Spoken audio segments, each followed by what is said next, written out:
ఇలాంటి పరిస్థితుల్లో రైతులకు అండగా ఉంటామని చెప్పి 16 రోజుల అసెంబ్లీ సమావేశాలు ముగిశాయి.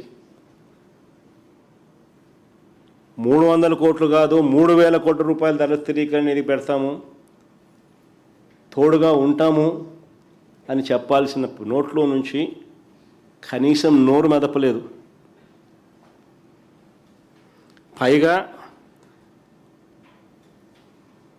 ఎమ్మెల్యేలకు ఆటలంట, ఎమ్మెల్యేలకు పాటలంట, ఎమ్మెల్యేలతో స్కిట్లంట. అసలు అసెంబ్లీ సమావేశాల్లో వీళ్ళు బిహేవ్ చేస్తామన్న తీరు చూస్తే ఇంత దారుణమైన పరిస్థితుల్లో రైతన్న కొట్టుమిట్టాడుతూ ఉంటే వీళ్ళ ఆటలు, వీళ్ళ పాటలు, వీళ్ళ స్కిట్లు.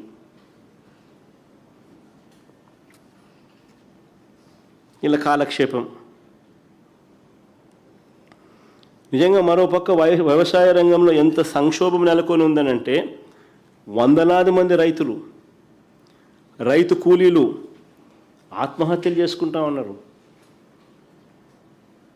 ఈ ప్రభుత్వ లెక్కల ప్రకారమే, నా లెక్కల ప్రకారం కాదు, ఈ ప్రభుత్వ లెక్కల ప్రకారమే 2025లో ఆత్మహత్య చేసుకున్న 393 మంది రైతు కుటుంబాలకు, 2,472 మంది రైతు కూలీల కుటుంబాలకు వారికి పరిహారం ఎప్పుడు ఇస్తారన్నది కనీసం ఒక్క మాట కూడా చెప్పలేదు అసెంబ్లీలో.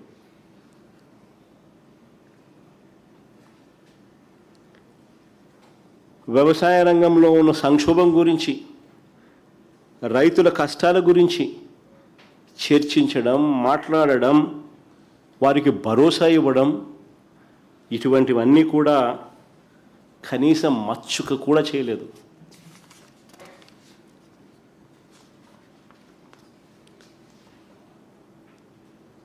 పిల్లలు పరీక్షలు రాస్తూ ఉన్నారు, ఫీజు రీయింబర్స్మెంటు